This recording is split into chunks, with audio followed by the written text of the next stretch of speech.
Bismillahirrahmanirrahim. Uhayyikum bitahiyatil islami khalidah, tahiyatul alil jannah, tahiyatul mubarakah min indillah. Assalamualaikum warahmatullahi wabarakatuh.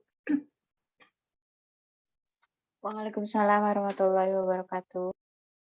Alhamdulillahirabbil alamin. Wa bihi nasta'in ala umurid dunya waddin. Assalatu wassalamu ala asrofil anbiya'i wal mursalin, habibina wa nabiyina Muhammadin wa ala alihi washabihi ajma'in. Amma ba'd. Alhamdulillahirabbil alamin. Teman-teman Pedimat sekalian, segala puji dan syukur kehadirat Allah Subhanahu wa taala atas berkat rahmat dan nikmat yang Allah berikan kepada kita semua pada kesempatan malam hari ini. Kita bisa berkumpul dan bertemu kembali ya di dalam rangkaian Pedicare Intensive Class kali ini dengan tema mengenai hamil sehat, persalinan lancar, dan juga anak tumbuh optimal. Oke. Semoga teman-teman Pedimat sekalian pada malam hari ini dalam kondisi yang sehat walafiat ya, dan bisa mengikuti kegiatan webinar ini dengan baik. Salawat serta salam tidak lupa kita sampaikan kepada qudwah hasanah kita, teladan kita, Rasulullah Shallallahu Alaihi Wasallam, sosok yang sangat kita harapkan mendapatkan syafaat dari beliau kelak di yaumil akhir nanti. Teman-teman sekalian, sebelum kita mulai webinar kita pada malam hari ini, alangkah baiknya kita mulainya dengan membaca doa terlebih dahulu. Bismillahirrahmanirrahim. Kemudian sebelum, mungkin banyak yang masih belum kenal ya itu ya, maka sebelum apabila tidak kenal maka sebaiknya taruh terlebih dahulu ya. Di sini memperkenalkan diri, saya Nabila. Insya Allah di sini saya akan berperan sebagai moderator yang akan membersamai teman-teman Pedimat di kelas intensive care pada malam hari ini ya. Insya Allah pada malam hari ini teman-teman semuanya kita akan dibersamai oleh seorang narasumber ya, narasumber yang memang pakar di bidangnya gitu ya. Kalau misalnya untuk prolognya ya, sambil menunggu Ustazah gitu ya. Untuk kelas Pedicare Intensive Class ini sendiri terdiri dari 2 pekan ya teman-teman ya. Ada pekan pertama dan juga pekan kedua. Di pekan pertama kemarin ya teman-teman sudah belajar bersama dengan narasumbernya dari Mbak Caturlandari ya, mengenai gizi selama kehamilan dan juga pasca salin. Nah, insya Allah di pertemuan malam ini, melalui Zoom meeting ini, kita akan melanjutkan kembali pembelajaran kita mengenai bagaimana sih mempersiapkan kehamilan yang sehat, persalinan yang lancar, dan juga mempersiapkan tumbuh kembang anak agar lebih optimal. Gitu. Kali ini tema webinar kita adalah solusi Islam menghadapi gejala psikologis pasca salin. Nah, pasti ini salah satu tema yang cukup menarik ya, karena sebagaimana yang kita tahu, banyak terutama pada ibu-ibu yang baru pertama kali melahirkan, gini ya, baru pengalaman pertama, beberapa di antaranya tuh mengalami gejala gangguan psikologis ya mungkin ya. Ada yang mungkin kita sebut dengan postpartum blues atau baby blues gitu ya. Nah, kita sebagai seorang muslim, bagaimana sih caranya untuk mengatasi ataupun mengantisipasi kejadian tersebut ya, agar jangan sampai kita ketika setelah melahirkan, pasca persalinan, mengalami gejala-gejala psikologis tersebut, dan apa sih yang harus kita lakukan bila mengalami hal-hal tersebut ya. Nah, insya Allah jawabannya itu akan kita dapatkan ketika kita belajar bersama dengan narasumber kita pada malam hari ini ya, teman-teman. Selanjutnya saya izin menyampaikan ya, untuk webinar Pedicare Intensive Class ini disupport oleh beberapa media partner kami ya. Ada dari UNUSA, kemudian dari Cinta Quran Foundation, dari Inisiatif Zakat Indonesia, Mama's Choice, Tuainmat, dan juga Terbangun ya. Terima kasih kami ucapkan kepada para sponsor. Selanjutnya, tanpa memperpanjang waktu lagi, langsung saja saya izin membacakan CV singkat dari pemateri kita kali ini, teman-teman. Boleh tolong ditampilkan?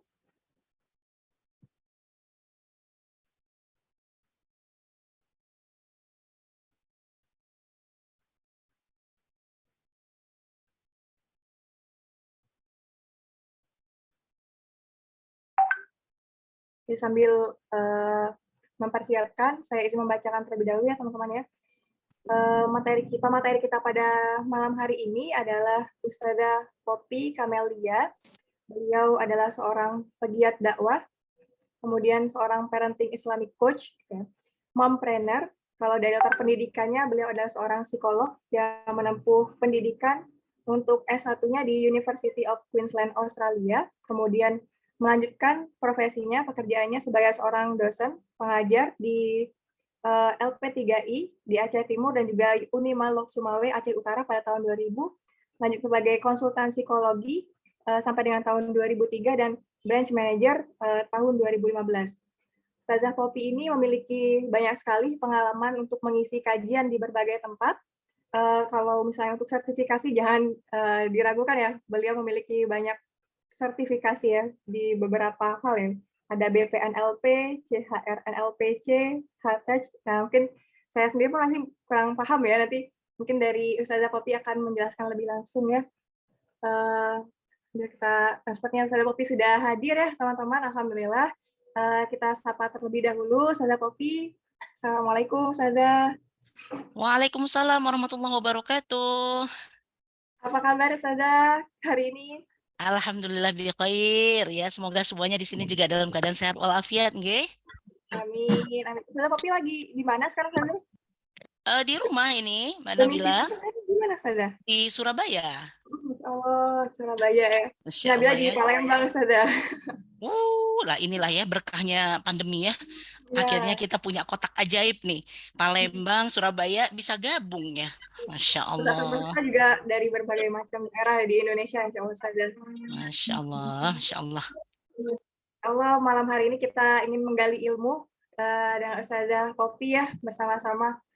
Ustazah Popi ini sangat berpengalaman yang memiliki banyak pengalaman di parenting Islamic coach ya Ustazah ya. Dan memang latar belakangnya seorang psikolog.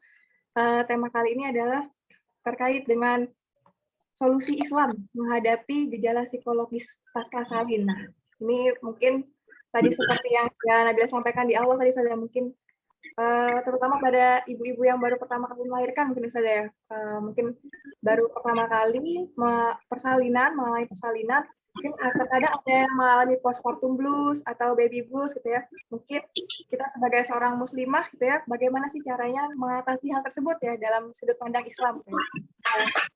Ustazah Popi, langsung saja agar kita bisa menggali ilmunya lebih banyak ya teman-teman. Kepada Ustazah Popi ini persilahkan. Syukron, Mbak Nabila. Ya sebelumnya ini sebenarnya kita sharing aja ya. Jadi saya juga fakir ilmu terus terang ya. Jadi kita sama-sama belajar intinya ya malam hari ini ya, insya Allah. Sebelumnya saya mau terima kasih dulu ya Mbak Nabila dan Pedicare telah memberikan waktunya kepada saya. Biar nggak tambah lama lagi, langsung kita mulai aja ya. Bismillahirrahmanirrahim. Assalamualaikum warahmatullahi wabarakatuh. Assalamualaikum warahmatullahi wabarakatuh. Suara saya bisa jelas nggih? Jelas Ustazah. Alhamdulillah.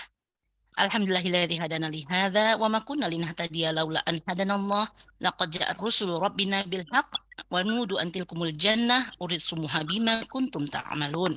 Allahumma la sahla illa ma ja'altahu sahla wa anta taj'alul hazna idza Aku syi'ta juga sahla. doang ikut. Rabbi shrah li sadri wa yassir li amri wahlul 'uqdatam min lisani yafqahu qawli.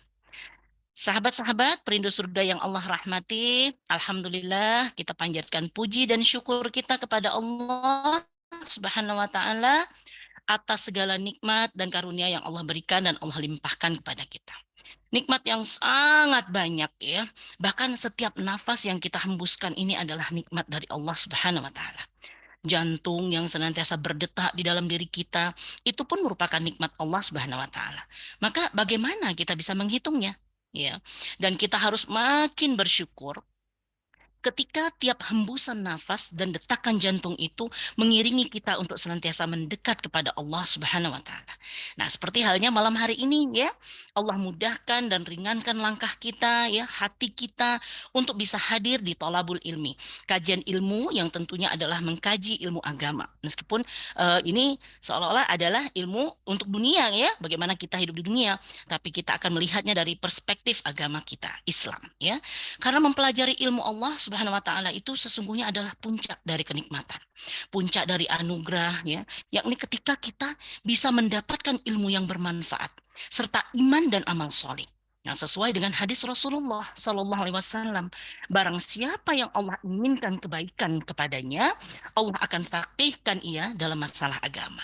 Maka Allah akan anugerahkan kepada hambanya pemahaman yang lurus Tentang apa? Tentang Al-Quran dan Al-Hadis, ya.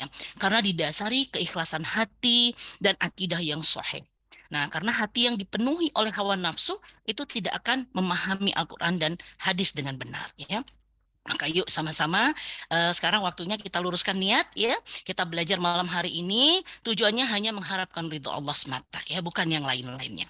Tak lupa salawat dan salam semoga senantiasa tercurah, terlimpah kepada tuntunan kita, uswah hasanah kita, Rasulullah Shallallahu Alaihi Wasallam beserta para keluarga beliau, sahabat-sahabat beliau, dan orang-orang yang istiqamah berjalan di bawah naungan sunnah beliau sampai hari kiamat kelak. Baik, malam ini kita akan membahas tentang baby blues syndrome, ya, tepatnya tentang baby blues syndrome gitu. Nanti kita akan lihat apa saja sih gejalanya, ya, penyebabnya, dan tentunya bagaimana kita sebagai muslimah, ya, muslimah melihat masalah baby blues syndrome ini dan mendapatkan solusinya sesuai dengan Islam, ya. Saya mau share screen dulu. Bagaimana? Apa sudah terlihat, Mbak? Sudah terlihat, Ustazah. Lihat ya, alhamdulillah. Oke. Nah, siap. Ketika Islam bicara baby blues syndrome, ya. Nah, seringkali perasaan gembira karena hadirnya seorang anak gitu ya, juga disertai dengan perasaan sedih, cemas ya, dan kaget. Itu silih berganti. Nah, sehingga apa? Menimbulkan kelelahan ya, secara psikis bagi seorang ibu. Nah, gejala ini kita kenal dengan namanya baby blues syndrome ya, atau stres pasca persalinan. Nah, lebih lanjut lagi, baby blues syndrome itu adalah, ya, yang pertama, gangguan suasana hati yang dialami ibu setelah melahirkan. Jadi bukan suasana hati ketika dia misalnya habis kesel sama suaminya, enggak ya. Jadi ini adalah memang tipikalnya setelah melahirkan gitu. Nah, merasa takut, khawatir, sedih, yang sulit dijelaskan sebabnya apa. Jadi kalau tiba-tiba ibunya menangis begitu ya, ditanya, kamu kenapa? Nggak ngerti, pokoknya aku tuh takut, khawatir, sedih begitu ya. Nah, efeknya juga bisa kepada eh, kemarahan seperti itu. Nah, ini dialami oleh 70 sampai 89% ibu baru. Ya, benar seperti kata Mbak. Nah, tadi ya, ini dialami oleh ibu yang mungkin baru pertama kali punya anak gitu. Nah, ini akan hilang dengan sendirinya dalam beberapa minggu setelah melahirkan. Googling, buat ketik langsung baby blues syndrome. Wah, yang muncul, wah sebentar nih, ternyata ini membahas tentang gejala yang muncul ya. Nah, gejala yang muncul itu seperti merasa cemas ya, merasa cemas dan kewalahan mengurus bayi, kemudian dia merasa gelisah dan mudah marah ya, merasa sedih dan banyak menangis, kemudian susah tidur atau insomnia. Nah, ini pernah saya rasakan ketika saya punya anak pertama sekali ya, mengalami penurunan nafsu makan, ya, kemudian sulit berkonsentrasi. Nah, ini gejala-gejala yang muncul ketika ibu, astagfirullahaladzim, ya, ketika ibu baru melahirkan, kemudian dia mengalami baby blues syndrome itu tadi, ya. Oke. Nah, beberapa penyebabnya itu adalah pertama perubahan hormon ya, penurunan drastis estrogen dan progesteron dan hormon lain yang diproduksi oleh kelenjar tiroid. Jadi pasca melahirkan itu terjadi penurunan kadar estrogen ini tadi secara drastis ya. Kemudian disertai penurunan kadar hormon yang dihasilkan oleh kelenjar tiroid. Kemudian ini menyebabkan si ibu itu mudah lelah ya, kemudian penurunan mood dan perasaan tertekan. Nah, jadi penyebabnya bisa karena perubahan hormon. Kemudian bisa disebabkan juga oleh masalah fisik ya. Hadirnya si kecil dalam keluarga itu menyebabkan pula perubahan ritme kehidupan sosial ya dalam keluarga. Ini nggak bisa kita pungkiri ya, terutama si ibu. Jadi mengasuh si kecil sepanjang siang dan malam ya. Nah, ini sangat menguras energi pastinya. Menyebabkan berkurangnya waktu untuk istirahat bagi si ibu. Sehingga terjadilah penurunan ketahanan dalam menghadapi masalah. Kita tuh kalau lelah tuh gampang emosi ya. Bener nggak? Yang tadi ya mungkin eh, kita tuh bisa happy aja. Bayangkan ya, kalau misalnya kita dalam keadaan happy, orang itu misalnya bikin kesel, ya, kemudian taruhlah misalnya kita disakiti, itu kita masih bisa mentolerir gitu ya. Udahlah gitu. Tapi pada saat kita lelah, ya, orang yang tadinya dikatakan penyabar sekalipun, pada saat dia lelah bisa terjadi emosi gitu ya. Bisa marah, bisa, wih, kesel ya, bahkan dia bisa sampai menangis begitu ya. Nah, inilah penyebab terjadi baby blues syndrome ketika masalah fisik ini melanda si ibu. Kemudian ada masalah psikis ya. Masalah psikis ini seperti kecemasan ya terhadap berbagai hal lah. Seperti ketidakmampuan dalam mengurusi kecil ya. Kemudian aduh nih anak harus diapain gitu ya. Gimana cara mandinya udah bener belum nih? Ini megangnya bener nggak ya? Gendongnya gimana?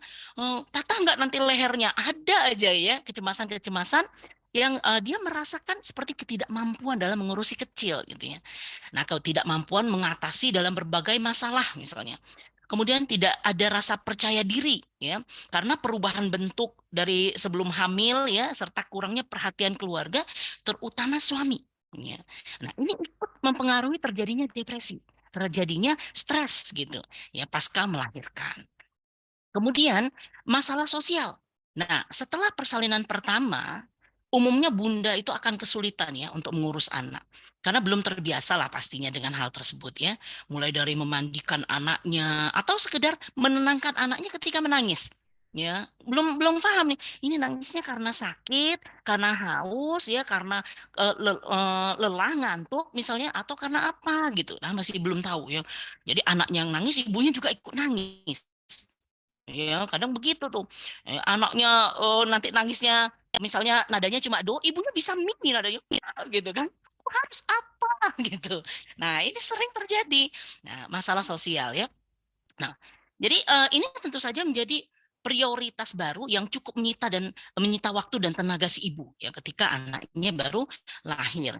Jadi perubahan gaya hidup dengan peran sebagai ibu itu butuh adaptasi baru gitu ya. Nah, sulitnya beradaptasi dengan kenyataan dan tanggung jawab baru ini, nah inilah yang menjadi penyebab terjadinya baby blues syndrome. Jadi ibu itu belum bisa beradaptasi. Aduh, ternyata aku nih seorang ibu ya, gitu kan. Nah, punya tanggung jawab dan ini faktanya benar nih ada anak yang harus aku rawat, ya harus aku jaga gitu. Nah, ini masalah sosial. Nah, yang meskipun terakhir tak kalah pentingnya dan menurut saya ini yang paling penting ya menjadi penyebab terjadinya baby blues syndrome adalah masalah kognitif gitu. Tingkah laku seseorang ya itu sangat erat kaitannya dengan proses kognisi atau pemikiran. Ya. Maksudnya adalah suatu perbuatan atau tingkah laku individu itu ditentukan oleh persepsi atau pemahamannya tentang diri dan situasi yang berhubungan dengan tujuan yang ingin dia capai. Nah, jadi bahkan ya salah satu psikoterapi gitu ya, terapi psikologi dalam mengatasi masalah kejiwaan ya termasuk stres, depresi ya, gangguan kecemasan itu adalah dengan menggunakan CBT namanya. Ya, Cognitive Behavior Therapy. Nah, ini tujuannya apa? Tujuannya adalah untuk mengubah pola pikir yang akhirnya nanti akan mengubah perilaku seseorang. Nah, ini yang insya Allah nanti akan kita bahas lebih dalam ya. Seringkali ibu yang pada awalnya itu mengalami baby blues syndrome ya, kemudian berkembang nih menjadi lebih lama ya, lebih berat gitu intensitasnya. Nah, apabila gejala yang terjadi ini telah mengganggu dalam melaksanakan tugas sehari-hari, maka termasuk dalam kategori depresi pasca persalinan.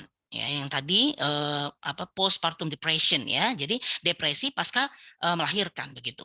Nah, biasanya lebih sering terjadi pada siapa? Pada wanita yang punya riwayat depresi sebelumnya, begitu. Nah, ini kita lihat ya perbedaan antara depresi pasca melahirkan dengan baby blues syndrome. Dilihat dari beberapa aspek. Nah, baby blues itu dia terjadi di 2 minggu pertama, kemudian setelah itu bisa hilang dengan sendirinya. Tetapi postpartum depression itu dia lebih dari 2 minggu setelah melahirkan, bahkan bisa terus berlangsung sampai bertahun gitu ya, menahun begitu. Nah, kalau kita lihat secara durasi, ini dia beberapa hari sampai 2 minggu pasca melahirkan, yaitu baby blues. Kemudian depression ya, postpartum depression itu mulai muncul di minggu pertama, bahkan sampai 1 tahun pasca melahirkan itu masih ada, gitu. Nah, secara perasaan, baby blues itu mudah merasa sedih dan terganggu gitu ya. Nah, tapi dia tidak sampai lebih berat seperti postpartum depression, yaitu merasa bersalah dan tidak berharga, ya sulit dekat dengan bayinya gitu. Kemudian bahkan tidak berniat dekat dengan bayinya. Masya Allah ya.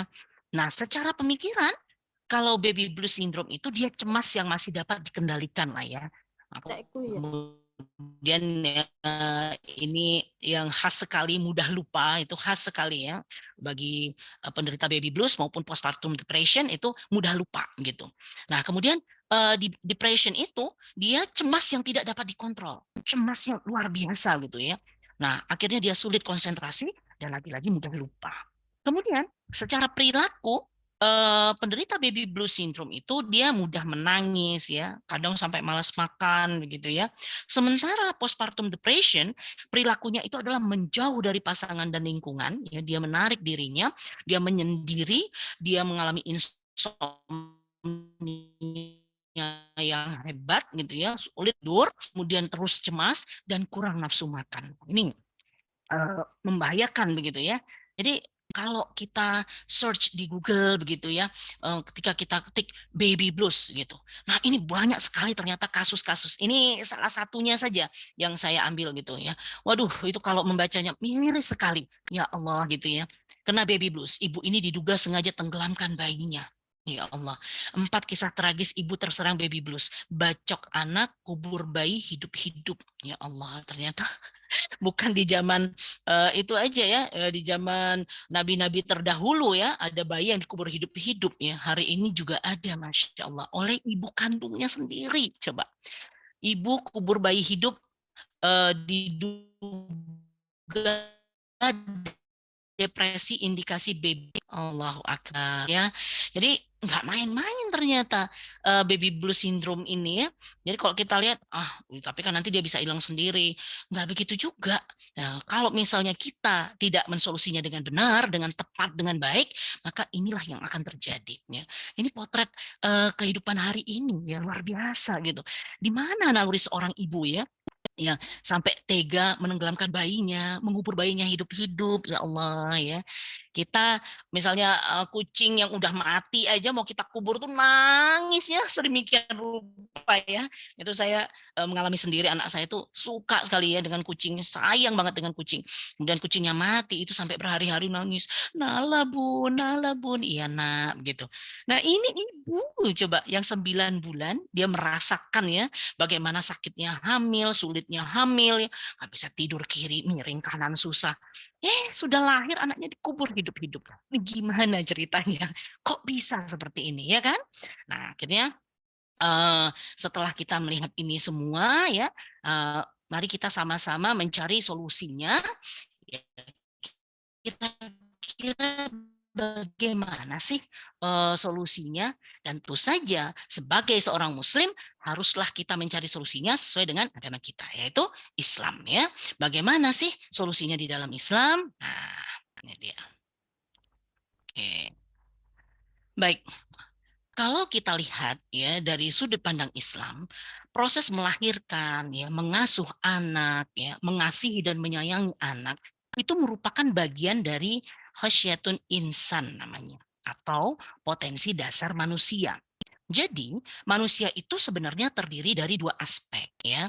Yang pertama adalah hajatul udwiyah atau kebutuhan jasmani, dan ghorois ya, al-ghorois atau naluri-naluri. Nah, ini dia. Nah, jadi semua amalan kita seperti bekerja, melahirkan, dan lain-lain itu adalah merupakan wujud dari pemenuhan terhadap khasyatun insan ini. Kita bekerja itu untuk apa? Ya makan, ya kan? Ya kemudian untuk kita misalnya, saya bekerja ngumpulin uang, nanti mau menikah misalnya. Nah ini semua yang kita lakukan, amalan dalam kehidupan kita pada dasarnya adalah untuk memenuhi yang namanya potensi dasar manusia ini, yaitu kebutuhan jasmani dan naluri-naluri. Nah, kita bedah satu-satu.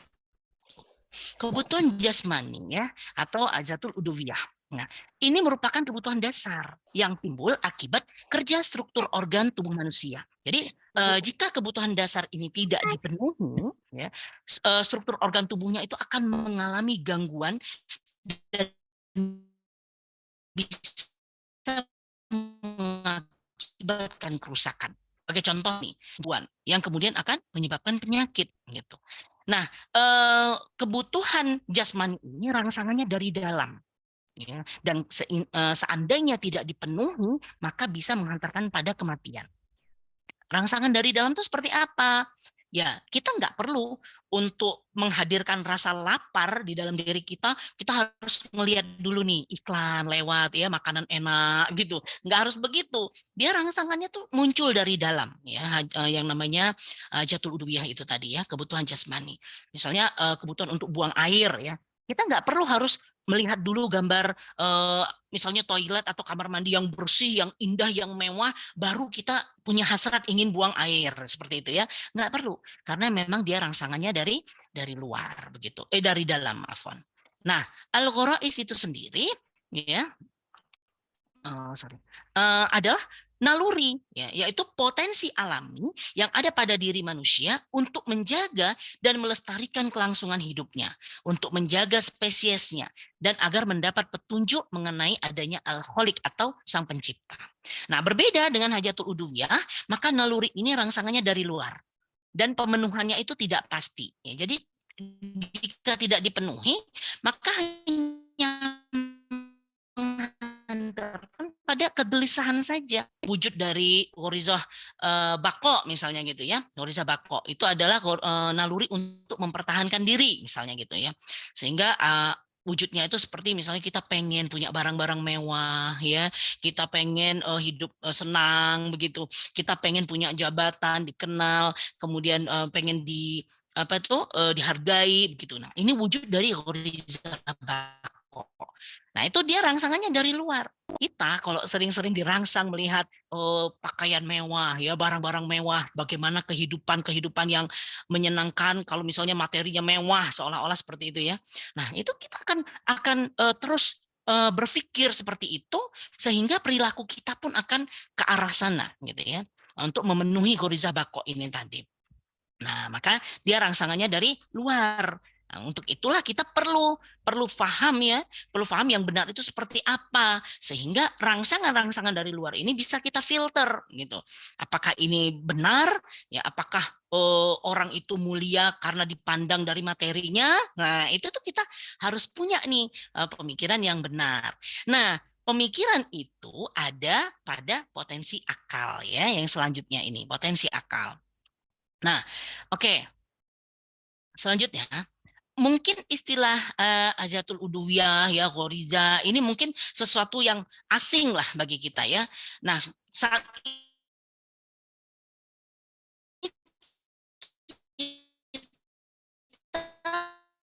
mengenal dengan yang namanya sering digunakan ya dalam pengobatan holistik begitu ya, pengobatan kedokteran yang modern gitu, sudah memperhatikan aspek-aspek manusia seperti ini. Jadi intinya ada tubuh, ada juga naluri ya. Jadi naluri di sini diartikan sebagai mind and soul. Nah, kita nanti mau membahas tentang mind-nya gitu ya. Dalam artian apa? Berpikir. Bagaimana sih proses berpikir di dalam otak gitu ya. Kemudian bagaimana proses berpikir yang benar ini menghasilkan pemahaman yang sahih juga, yang benar pula gitu. Oke. Nah, jadi ketika kita melihat suatu objek atau fakta, maka itu akan diterima oleh indera kita. Ya, apakah itu indera penglihatan ya, kemudian pendengaran, penciuman, perabaan, perasaan gitu. Nah, kemudian ini akan diproses di otak. Nah, kenapa bisa terjadi proses berpikir? Ini yang akan kita bahas ya. Kalau otak mungkin semua pasti ada lah ya. Binatang itu juga punya otak gitu. Tapi proses berpikir itu, adanya akal itu hanya dimiliki oleh manusia gitu kan. Jadi setelah mata melihat misalnya ya, kemudian disampaikan ke otak kita. Nah, yang paling penting itu adalah adanya maklumat sabiqah atau informasi sebelumnya atau memori kita atau referensi kita. Ya. Jadi apa yang kita lihat akan kita bandingkan nih dengan referensi yang kita miliki sebelumnya. Jadi kita bisa tahu ini gimana sih gitu ya, ini apa sih gitu kan. Nah, nanti referensi kita inilah yang akan menentukan gitu. Misalnya nih, ada anak nangis gitu ya. Terus gimana kita mau mendiamkannya? Ya. Nah, mungkin ada ibu-ibu yang ngasih makanan misalnya gitu ya. Kasih makanan, mungkin kalau masih bayi dia kasih ASI gitu atau misalnya anaknya sudah golden age itu ya sudah sekolah, ya dikasih mainan misalnya gitu ya. Nah, diam pasti anaknya. Tapi coba kalau misalnya anak-anak itu kita kasih misalnya apa? Uang aja ya segepok gitu ya 20 juta misalnya ya atau emas gitu ya 10 kilo gitu kira-kira dia diam atau enggak ya enggak diam lah gitu ya senyum aja enggak gitu ya malah tambah nangis gitu apa nih kok bunda nih kayak enggak paham gitu kan kemauanku apa gitu tambah stres anaknya ya kenapa enggak ada maklumat sabiqah sebelumnya enggak ada referensi ya di otaknya anak tentang ini apa gitu beda halnya kalau misal itu diberikan kepada kita, ya mungkin kita habis kesel nih ya sama pasangan kita, kemudian dilempar nih, ini udah deh, kamu nggak usah kesel-kesel nih, gitu ya, suami langsung ngasih tuh uang segepok gitu ya, 25 juta. Apa yang terjadi? Aduh, mau dipijitin nggak Bi? Wah ya padahal nggak diminta, udah langsung semangat aja gitu kan, langsung senyum-senyum gitu. Kenapa beda? Ya, kenapa yang satunya bisa ngambek, bisa marah, ya yang satunya lagi bisa senyum-senyum setelah mendapatkan uang atau emas itu tadi. Nah, karena adanya referensi, ya, adanya maklumat sabiqah di dalam otak kita. Nah, maklumat sabiqah ini yang penting di dalam proses berpikir karena nanti inilah yang akan menghasilkan pemikiran ya atau pemahaman ya. Mungkin kita oh gitu toh. Oh, jadi kalau misalnya anakku lahir, aku harus begini toh. Oh, kalau misalnya anak nangis, ternyata dia maunya ini. Ya, kita udah paham gitu ya. Nah, pemikiran inilah nanti yang akan mengubah sikap kita.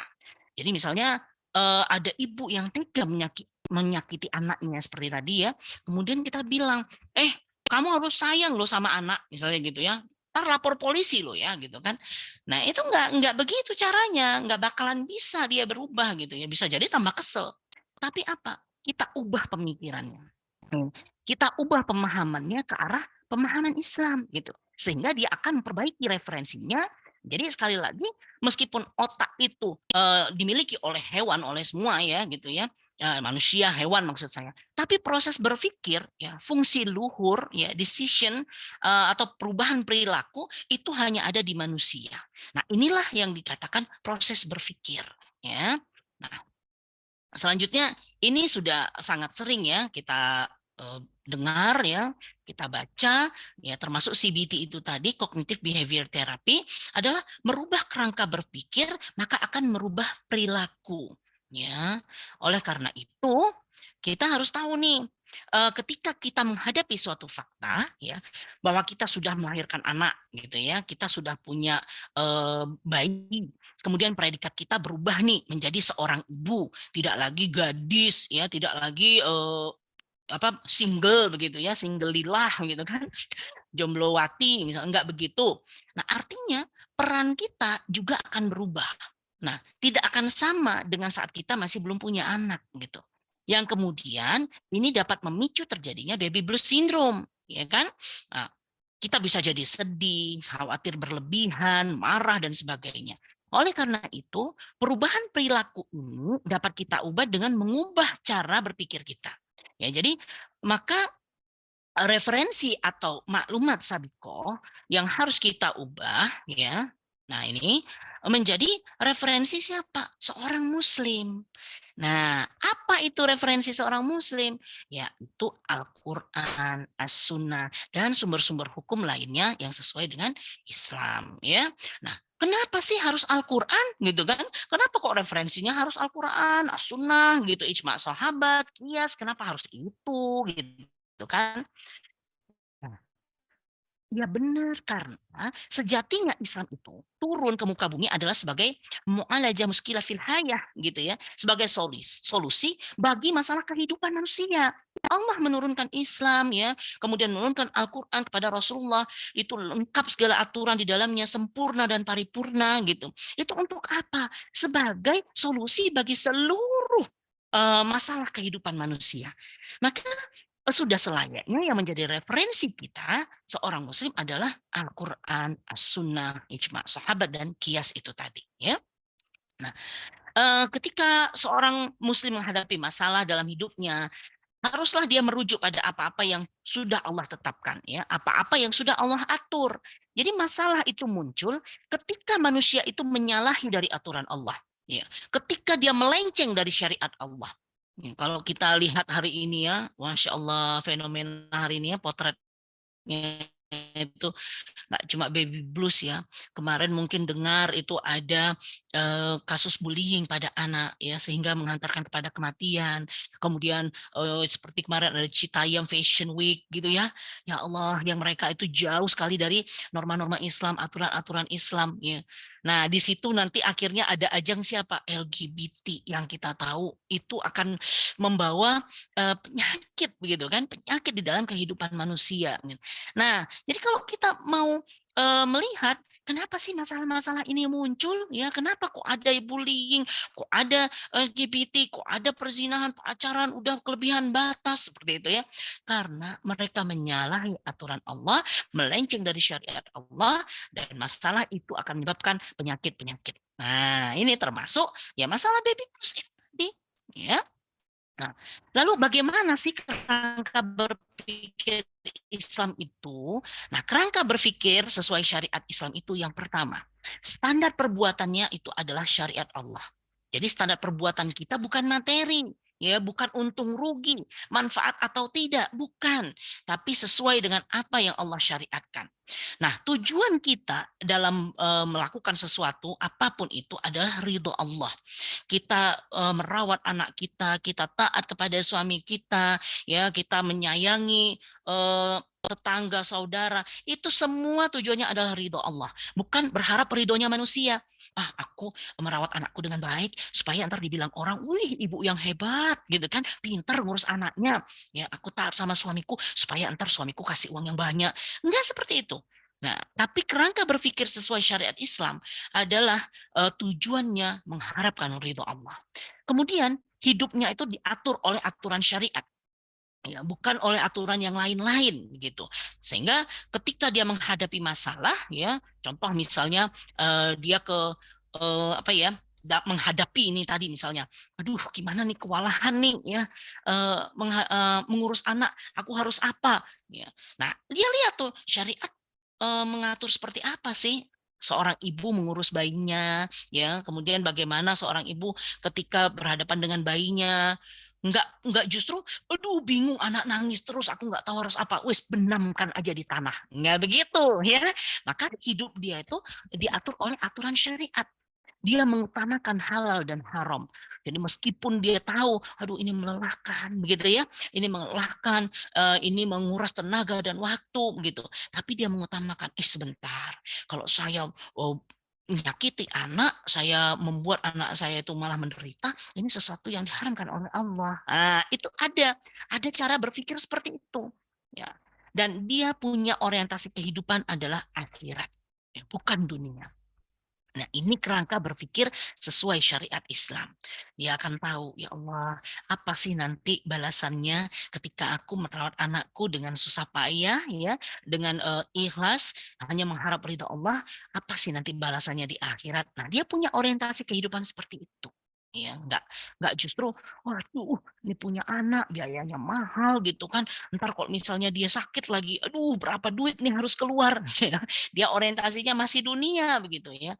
Nggak seperti itu. Nah, kalau kita lihat di dalam Al-Quran, di dalam hadis gitu ya, dikatakan apabila apakah kamu tidak rela, ya, salah seorang di antara kamu, wahai wanita, dia hamil dengan suaminya dan suaminya ridho kepadanya, dia memperoleh pahala sebagaimana orang berpuasa yang aktif berjihad di jalan Allah. Ya Allah, kita udah tahu ya puasa itu gimana pahalanya. Berjihad di jalan Allah itu luar biasa pahalanya. Nggak kaleng-kaleng gitu ya.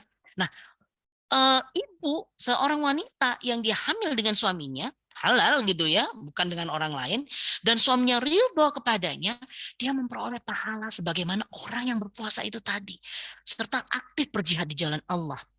Masya Allah. Nah, kemudian apabila dia sakit akan melahirkan, maka penduduk langit dan bumi belum pernah melihat pahala yang disediakan padanya dari pandangan mata. Allahu Akbar gitu ya. Nah, ini kalau baca kayak gini tuh, saya aja yang udah punya anak 5 tuh rasanya, ih kok jadi pengen hamil ya gitu kan. Iri gitu. Coba bayangkan, penduduk langit dan bumi belum pernah melihat pahala yang disediakan eh, dari pandangan mata. Coba ketika dia sakit saat melahirkan. Oh, kita yang udah ibu-ibu udah pernah melahirkan tahu rasanya kayak apa ya. Mau dibilang itu normal, mau dibilang sesar, tetap ya sakitnya tuh luar biasa yang namanya melahirkan.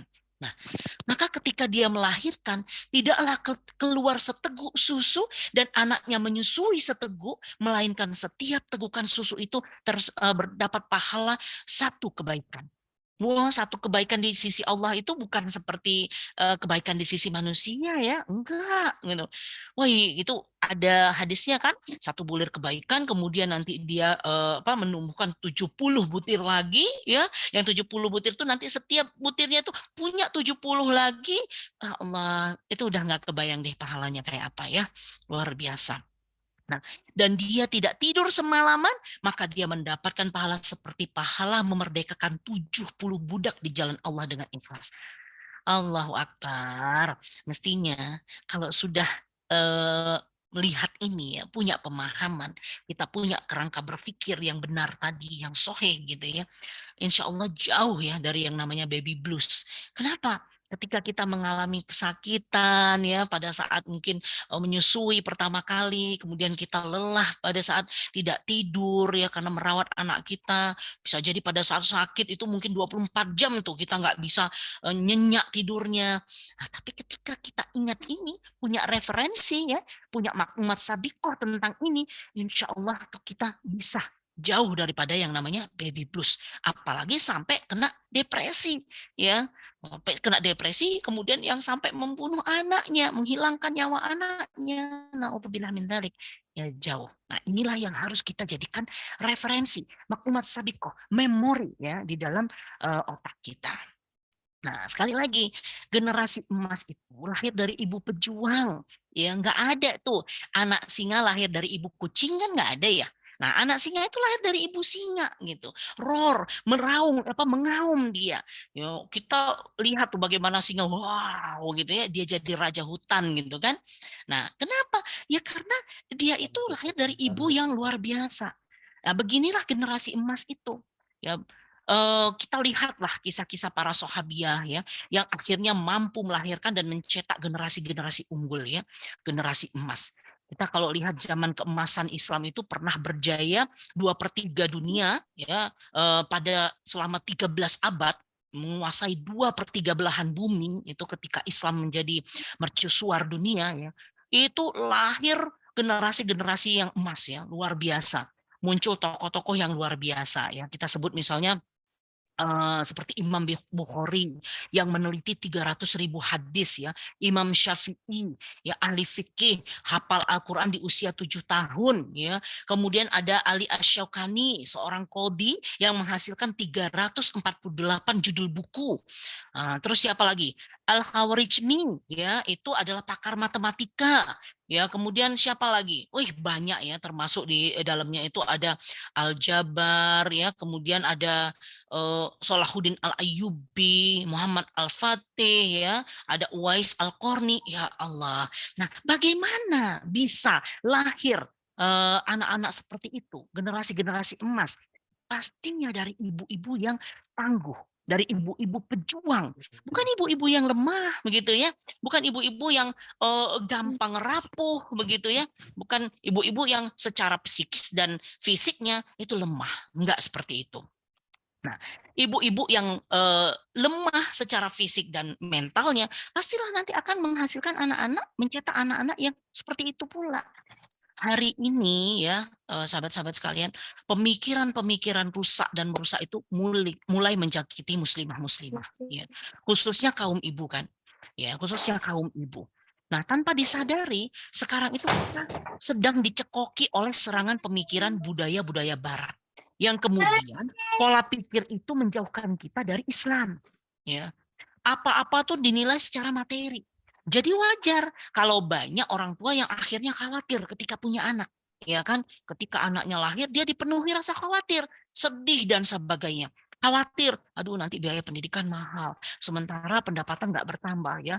Khawatir kalau nanti anak mulai sakit, kemudian nggak bisa merawat, ya ampun gimana, aduh tubuhku sudah mulai berubah nih, nggak menarik lagi di hadapan suami, suamiku kayaknya cuek, ngasih uang belanja sudah mulai nggak seperti biasanya.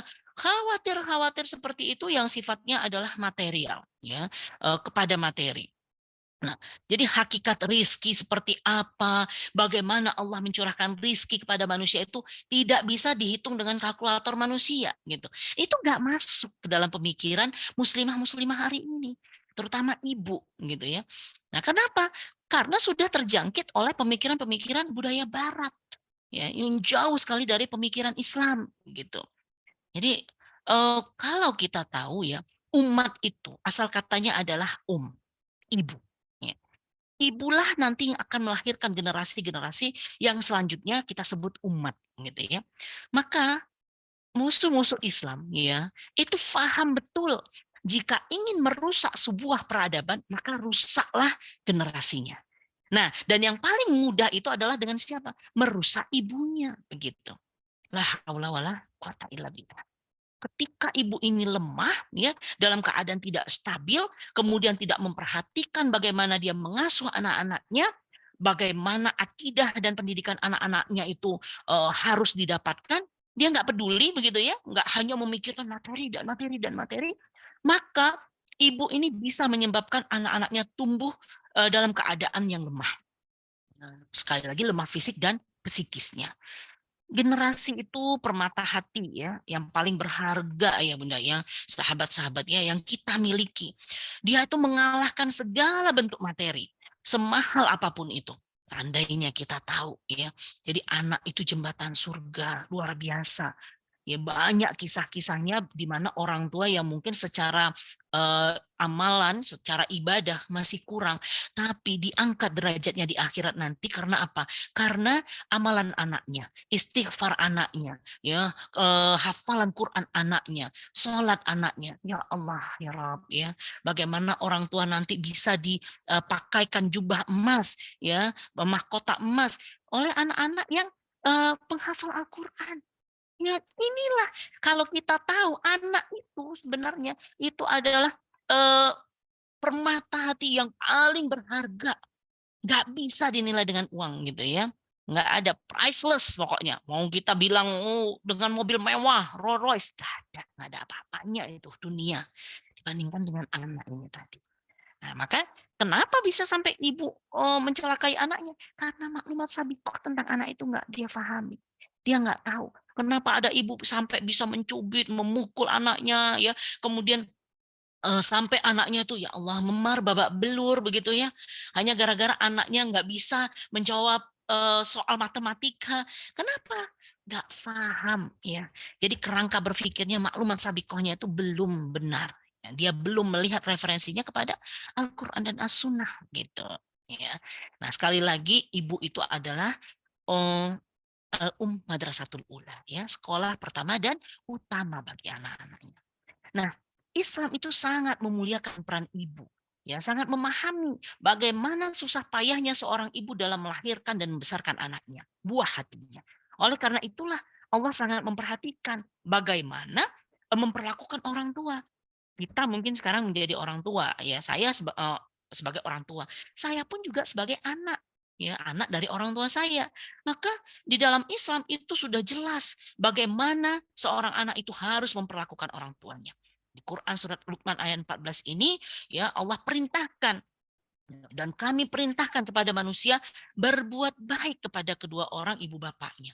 ibunya telah mengandungnya dalam keadaan lemah yang bertambah-tambah dan menyapinya dalam 2 tahun. Bersyukurlah kepadaku, kata Allah, dan kepada kedua orang ibu bapakmu. Hanya kepadakulah kembalimu.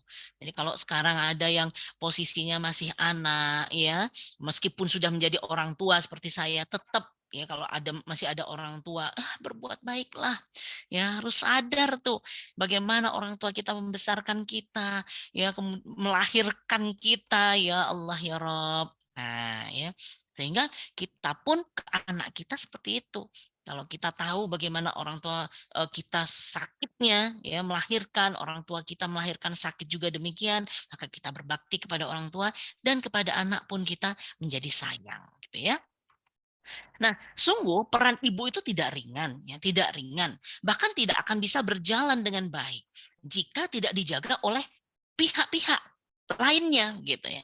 Siapa aja pihak-pihak yang punya kewajiban untuk menjaga peran ibu? Nah, pertama tentu saja dirinya sendiri, ya. Ibu itu harus paham bahwa dirinya itu adalah pencetak peradaban, ya, arsitek generasi. Oleh karena itu, ibu itu harus bisa menjadi pribadi yang tangguh. Ya, dia harus menjaga peran itu. Ya, paham Islam secara menyeluruh, kafah gitu. Sehingga dia mampu membentuk kepribadian anaknya, mampu membentengi keluarganya dari serangan pemikiran berbahaya.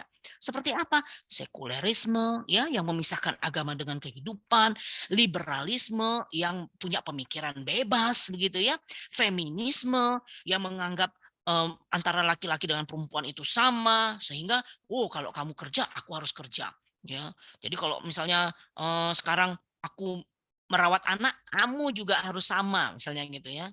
Besok-besok misalnya, kalau suamiku bisa bawa truk, aku juga harus bisa bawa truk. Ntar gitu ya kalau udah feminisme kan semua mau sama gitu kan. Nah, juga moderasi yang itu akan melunturkan ketaatan anak-anak kita kepada Allah dan membuat bangunan keluarga gitu menjadi rapuh. Nah, maka ibu ini wajib menjaga perannya, ya, dirinya sendiri itu wajib menjaga peran dia sebagai ibu. Kemudian siapa? Suaminya. Ya. Suami itu adalah partner bagi istri. Jadi istri itu bukan mitra usaha ya yang berlaku untung rugi gitu di antaranya, bukan bawahan yang bisa selalu disuruh-suruh begitu ya. Bukan juga boneka yang tidak punya hak untuk mengeluarkan pendapat. Juga bukan pelampiasan emosi yang bisa dimarahin kapan saja.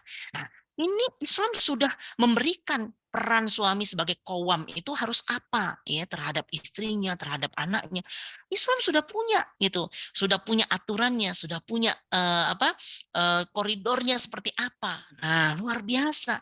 Tinggal kita mau nggak memahami Islam, ya mau nggak belajar itu.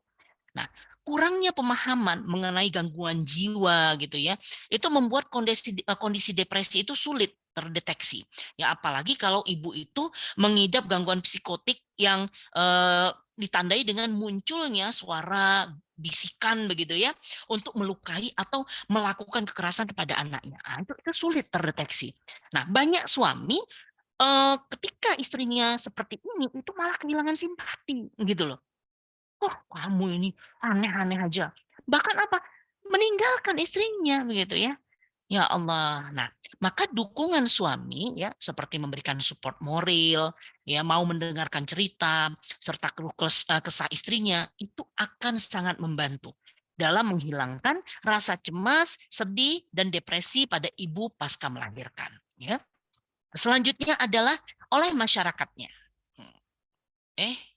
Kok nggak muncul? Oke, ini dia. Oleh masyarakatnya ya.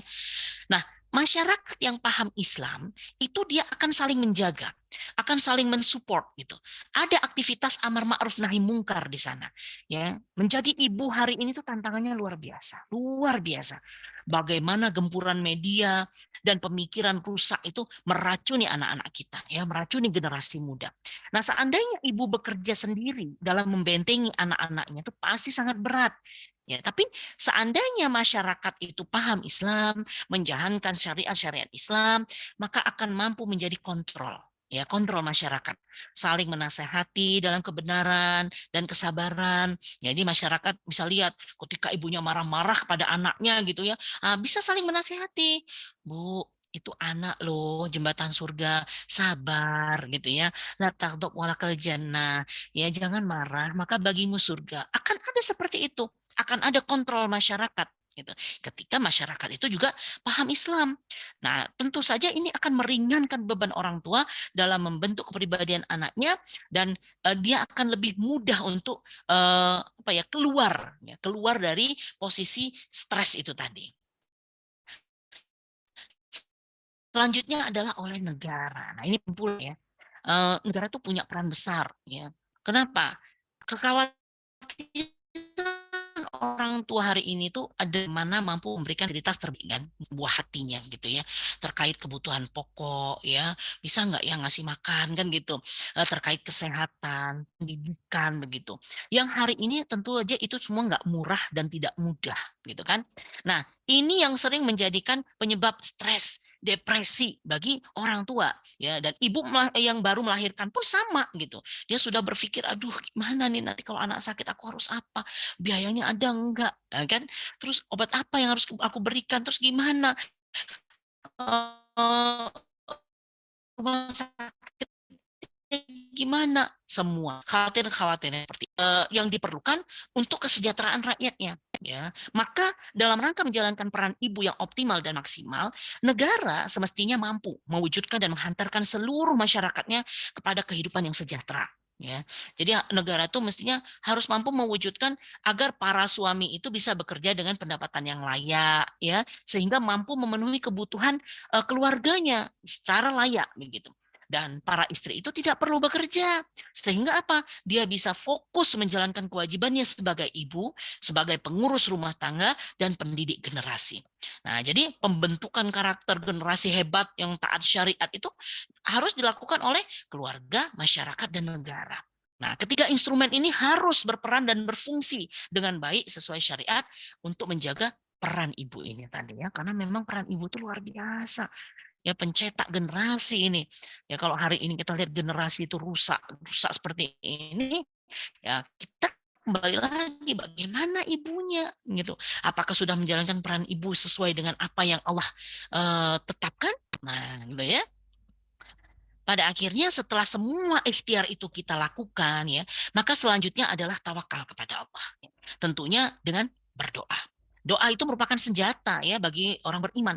Bahkan dalam salah satu hadis yang diriwayatkan oleh Al-Hakim, Rasulullah Shallallahu Alaihi Wasallam itu bersabda, doa silahul mukmin ya, wa imaduddin wa nuri samawati wal ard ya. Doa itu adalah senjata bagi orang-orang yang beriman, penegak agama dan cahaya bagi langit dan bumi. Ya Allah. Makanya orang yang nggak berdoa itu dikatakan sama Allah apa? Sombong gitu ya. Nggak pernah minta gitu, pernah memohon kepada Allah itu sombong gitu kata Allah ya. Seolah-olah sudah mampu mengatasi semua masalah gitu. Maka kita harus berdoa gitu ya.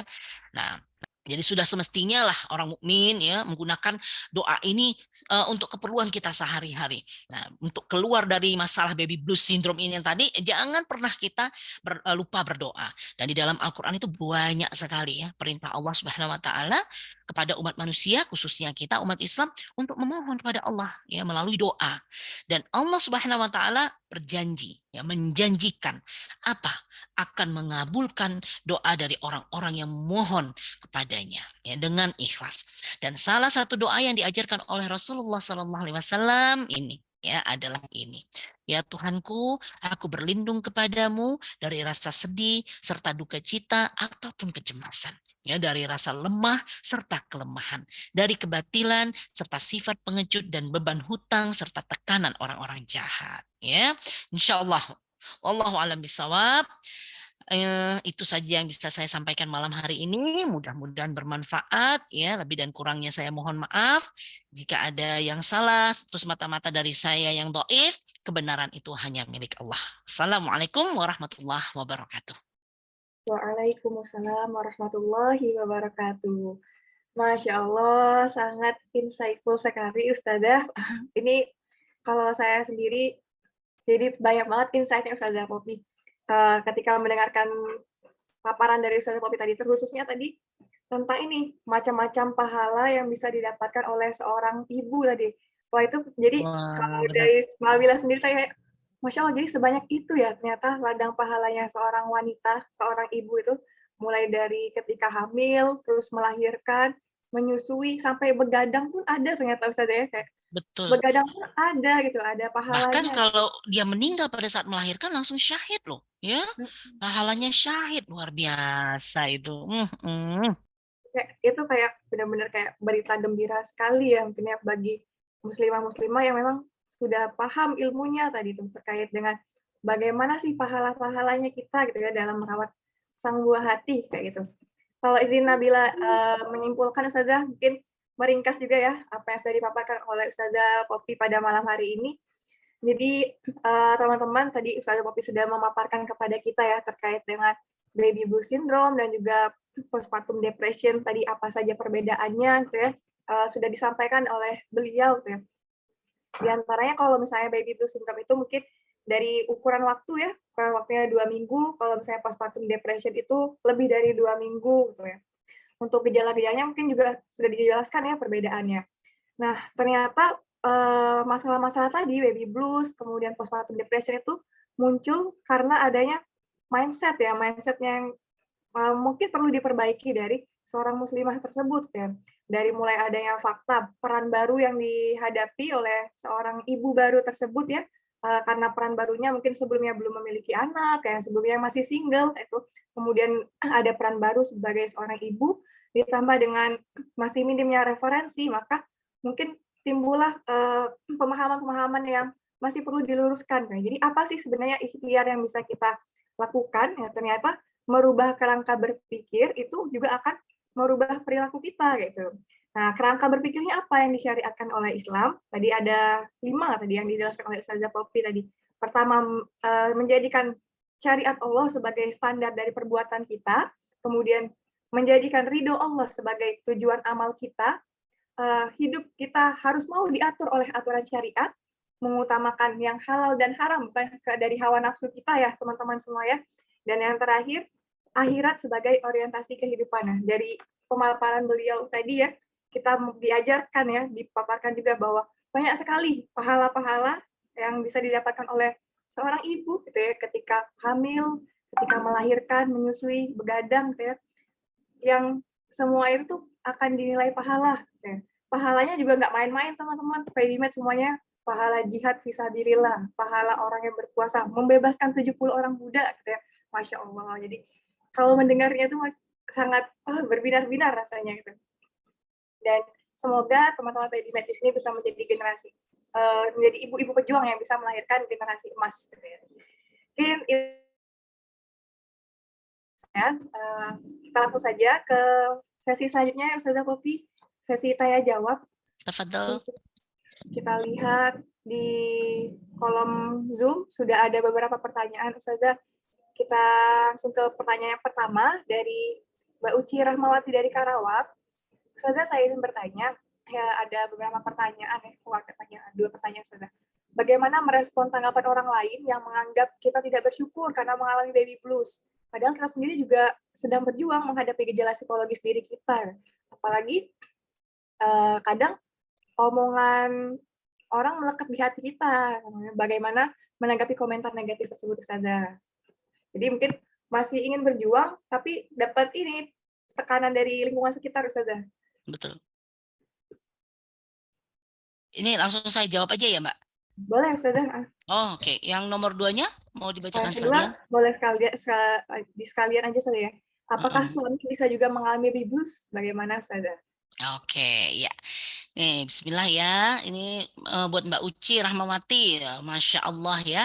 Ini memang dihadapi oleh ibu-ibu baru hari ini. Bahkan nggak cuma ibu baru ya. Ibu-ibu yang sudah punya anak banyak juga mengalami hal ini ya. Jadi ketika dia sedang berjuang menghadapi gejala psikologis ini, tanggapan dari luar itu, ih kamu ini nggak bersyukur punya anak segala macam gitu ya. Nah, omongan-omongan itu bisa melekat ya, kemudian terngiang-ngiang. Apalagi kalau ucapan itu keluarnya dari orang-orang terdekat ya, ibu kandung misalnya gitu, atau suami atau kakak gitu. Nah, makanya seperti yang saya katakan tadi ya, yang untuk menjaga peran ibu ini tadi nggak cuma ibu sendiri ya, karena memang hari ini menjalankan peran ibu tuh luar biasa beratnya ya, perlu adanya dukungan dari semua pihak gitu ya, ya dari orang terdekat terutama suami ya, kemudian masyarakatnya dan juga negara. Nah, ini hari ini nggak kita dapatkan itu semua. Makanya sebenarnya ini adalah ladang dakwah kita, gitu kan? Ladang dakwah kita, Mbak Uci, gitu ya. Mbak Uci hari ini, malam hari ini, insya Allah sudah mendapatkan ilmu, ya, bagaimana terkait dengan baby blues syndrome, apa sih gejalanya, ya, kemudian apa dampaknya, kemudian bagaimana ketika kita merasakan baby blues syndrome itu.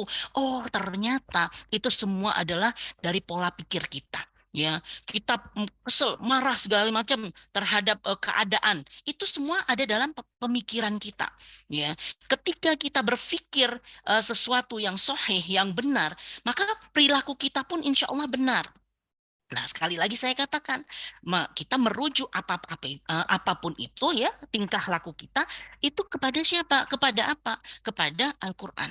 Nah, di sana akan dikatakan banyak sekali ya. Salah satunya seperti yang Mbak Nibila sebutkan tadi, seorang ibu itu luar biasa ternyata pahalanya. Justru ini sebenarnya menjadi motivasi ya, motivasi buat kita. Ya Allah, ternyata ya apa yang aku lakukan ini nggak semua orang bisa dapatkan. Ya, nah kenapa Allah mengirimkan anak kepada saya? Ya, pasti karena saya kuat, karena saya mampu. Ketika kita melihat di luar sana banyak orang yang sedang berjuang untuk memiliki bayi, gitu ya. Kalau kita pergi ke salah satu, misalnya rumah sakit yang di sana ada orang yang ingin inseminasi, bayi tabung seperti itu ya. Karena apa? Karena keinginannya untuk punya anak gitu. Dan itu belum terwujud. Bahkan sudah habis ratusan juta, sudah habis, wih, nggak tahu lagi lah ya. Dia harus rela sakit ketika disuntikkan hormon segala macam ke dalam tubuhnya gitu ya. Dia bertahan hanya untuk mendapatkan seorang anak misalnya. Nah, itu tidak Allah berikan. Ya, karena memang anak ini adalah anugerah sekali lagi, pemberian. Bukan kita yang mau, bukan gitu loh. Bukan karena hubungan biologis, setiap ada hubungan biologis pasti jadi anak. Enggak juga. Nah, disinilah kita perlunya mempelajari atau mengkaji Islam secara kafah, Mbak Uci. Ya, kita mengkaji Islam. Bagaimana sih, gitu kan? Pemahaman-pemahaman, pemikiran-pemikiran Islam yang harusnya kita miliki. Nah, sehingga kita bisa benar nih. Oh iya ya, ternyata anak itu anugerah loh. Nggak semua orang diberikan. Anugerah itu pemberian kalau kita lihat pada KBBI. Berarti kalau aku sudah diberikan anak ya oleh Allah, Allah memandang aku mampu. Ya, ada kemampuan di sana. Meskipun pada saat itu kita ngerasain berat segala macam gitu ya. Nah, kita harus punya referensi lagi nih. Referensi kita sesuai dengan Al-Qur'an. Allah katakan apa? Ya, Allah itu tidak akan menguji satu hambanya di luar batas kemampuannya. Nah, ketika kita diuji dengan adanya anak misalnya ya, kemudian aduh anakku nih kok jadi rewel begini, kok sakit, aku jadi kurang tidur, ya perubahan fisik segala macam, itu karena kita mampu. Karena Mbak Uci mampu. Ya, saya dikasih anak 5. Pada saat itu mungkin saya menikah usia 20 tahun, kemudian punya anak di usia 21 ya, 21 mau menjelang 22. Nah, kalau saat itu saya mungkin merasa, duh, saya gimana nih punya anak umur segini harus apa gitu ya. Padahal pada saat itu suami sedang PTT pula gitu kan. Jadi, oh gimana nih membesarkan anak bisa nggak? Nah ternyata diberi anak 5 dan sekarang saya ini berbicara di depan orang, saya tuh merasa ya Allah iya ya. Ternyata Allah itu nggak salah dan nggak pernah salah gitu loh. Memilih saya mau memberikan anugerah 5 orang anak karena Allah melihat saya mampu. Nah itu yang harus ada dalam pemikiran Mbak Uci. Mbak Uci itu mampu gitu loh.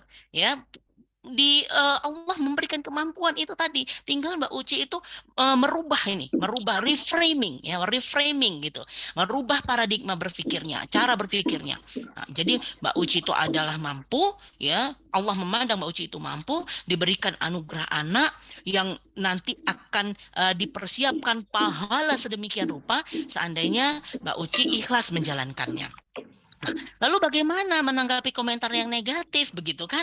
Nah, apalagi ibu kandung sendiri. Sekali lagi, kita harus tahu bagaimana referensi Al-Qur'an itu memerintahkan kita berbuat kepada orang tua. Pada orang tua pun kita nggak boleh kasar, nggak boleh menyakiti ya. Kita harus tetap amar ma'ruf gitu ya. Amar ma'ruf kepada orang tua, nahi mungkar itu tetap kita tetap berdakwah, kita sampaikan, Bu, gitu kan. Kenapa kok ibu berkomentar negatif kan begitu? Harusnya ibu membantu saya, Bu. Pada saat ini saya sedang dalam keadaan yang eh, cemas ya, juga ada tekanan, khawatir bagaimana saya bisa membesarkan anak, mendidik anak, mengasuh anak. Nah, ibu kan udah punya pengalaman tuh ya, membesarkan saya seperti ini. Boleh dong Bu sharing, berbagi ya. Tinggal bagaimana pemikiran kita, kemudian nanti sikap kita pun sama. Ya, maka terhadap orang tua ini kita harus punya pemikiran bahwa orang tua kita ini luar biasa. Sudah melahirkan kita, membesarkan kita, gitu kan. Kalau dia punya tanggapan negatif, komentar negatif, itu semata-mata karena dia sayang, karena dia nggak ingin anaknya itu terluka, tersakiti, salah jalan, dan sebagainya. Nah, ketika kita punya pemikiran itu, yakinlah ya pola sikap kita pun akan ya kita jadi ringan begitu ya kepada orang tua itu, kepada orang lain lah, nggak harus orang tua, itu jadi ringan, nggak berat gitu. Ini kalau lihat Bu Aisyah Dahlan itu sering mengatakan, jadi kalau kita menghadapi masalah, latihan senyum katanya ya. Karena senyum itu akan mengeluarkan hormon-hormon yang membuat kita happy, bahagia. Senyum aja loh, gitu ya. Jadi itu ada hormon di dalam pituitary kita ya, itu akan mengeluarkan hormon yang membuat kita happy. Padahal senyum tuh. Nah, nanti di komentarnya negatif. Kamu itu loh ngurus anak aja nggak becus misalnya. Kita dalam keadaan senyum. Iya Tama, gimana caranya? Ajarin dong gitu kan. Mama kan udah pengalaman. Ayo Ma, gimana Ma, gimana Ma. Nah, itu akan begitu. Tapi kalau kita di otak ini ya udah langsung taunya culit aja. Emang kita enak. Ya, itu juga nanti efeknya ke yang lain juga sama. Bawaannya tuh kesel aja. Rasanya tuh mau diremet aja tuh orang gitu kan. Nah, ya. Nah, itu ya Mbak Uci ya. Jadi sekali lagi, ayo ubah ya, reframing ya cara berpikir kita. Kalaupun ada orang-orang yang nggak mengerti keadaan kita, maka dakwah itu harus kita lakukan ya. Amar ma'ruf nahi mungkar harus kita lakukan. Orang yang nggak ngerti itu kemudian dia melakukan kesalahan, kan kasihan ya, dia dosa gitu. Nah, sementara kita tahu nih, dia salah, sampaikan. Ya nggak boleh gitu loh. Kalau kamu mengucapkan sesuatu yang membuat orang lain terluka, itu nanti jatuhnya kepada dosa. Nah, lagian kita kan sesama muslim, saling mendoakan mestinya, bukan saling menghujat, bukan saling apa eh, keburukan begitu ya, membuat keburukan. Enggak seperti itu, saling support. Nah, itu insya Allah ya, kalau kita pun happy, kemudian kitanya sendiri sudah positif terus ya, positif thinking ya, positif dalam perilaku, itu nanti vibes-nya ya, sinyal-sinyal itu akan terkirim kepada lingkungan kita. Mereka pun akan kena gitu, akan sama.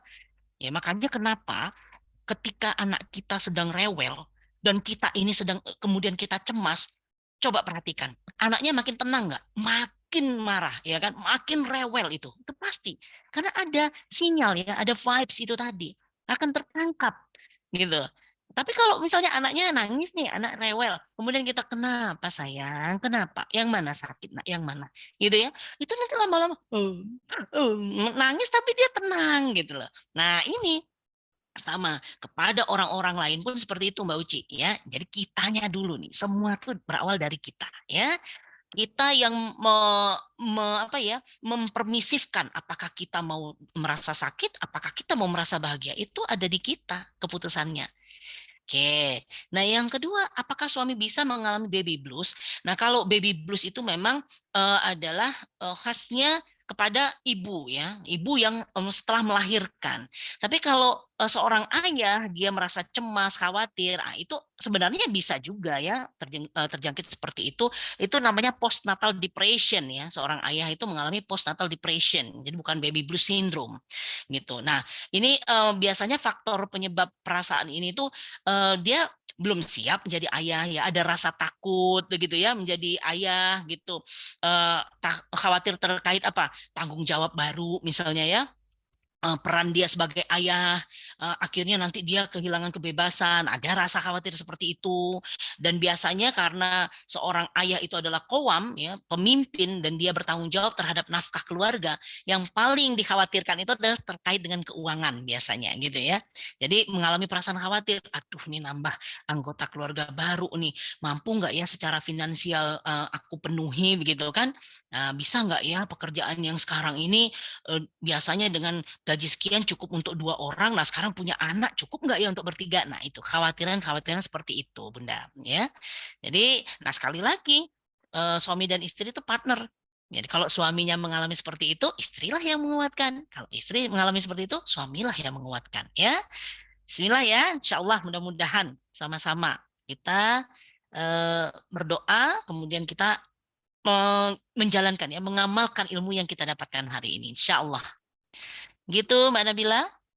Masya Allah, jazakillah khairan kasiran Ustazah Popi. Jadi Wah iya Ki. memang paling penting ini kita dari diri sendiri dulu Ustazah ya, membuat framing yang positif ya, baru Betul, kita betul, jangan terlalu sering menuntut kepada lingkungan gitu ya. Mungkin dari betul. kita sendiri yang reframingnya positif, insya Allah nanti lingkungan juga ikut positif ya. Itu sekalian menjawab juga pertanyaan dari Bunda Faikoh juga hampir mirip saja terkait dengan bagaimana agar orang lain ini tidak peka gitu ya. Mungkin sudah terjawab. Iya. Nah, kemudian kita lanjut ke pertanyaan yang kedua dari Ibu Berliantin. Yang pertama, apakah ada pencegahan Ustazah cara mengatasi agar supaya ketika bayi lahir itu tidak terkena baby blues?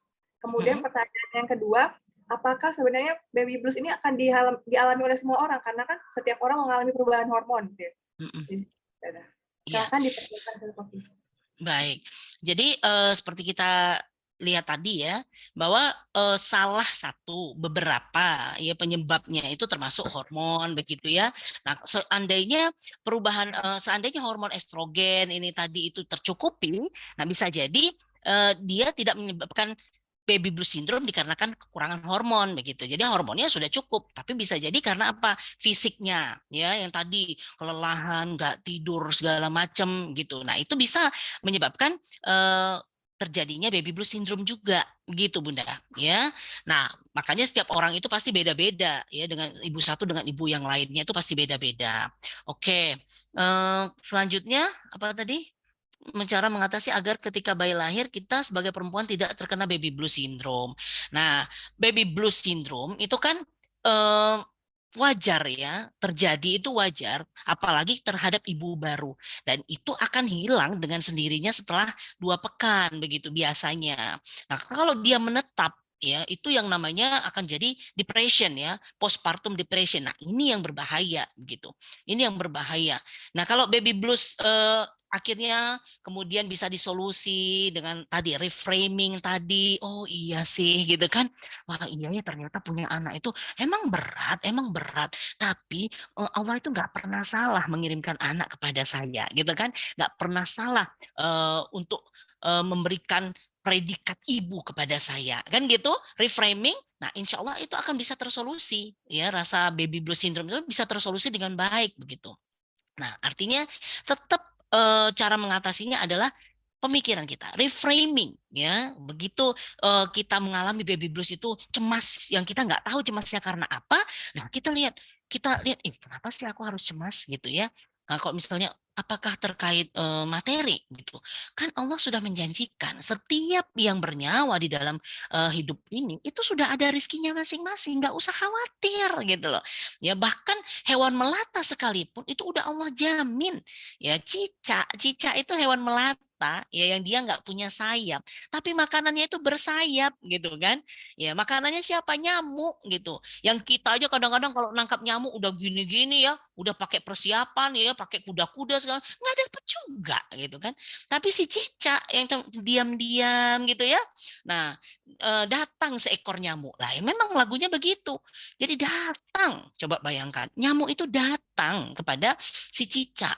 Nah, ini yang perlu kita reframing lagi. Kalau kita tuh khawatir terkait misalnya bagaimana ya nanti biaya-biaya pada saat saya membesarkan anak, mengasuhnya, kemudian apakah saya mampu menjadi ibu, misalnya saya nggak ngerti nih cara perawatan bayi, ya kalau bayi menangis seperti ini harus diapain segala macam. Nah itu kan kita bisa belajar, ya kita bisa belajar. Artinya kita nggak membiarkan diri kita untuk terus berlarut-larut gitu dengan rasa baby blues ini tadi, dengan rasa khawatir, cemas, sedih, marah, nggak berlarut-larut. Kenapa? Karena kita punya referensi berpikir yang sahih, yang benar gitu. Itu ya Bunda Berliantin ya. Itu dulu, itu yang paling penting. Ya, proses berpikir itu sangat penting untuk mempengaruhi pola sikap kita, perilaku kita.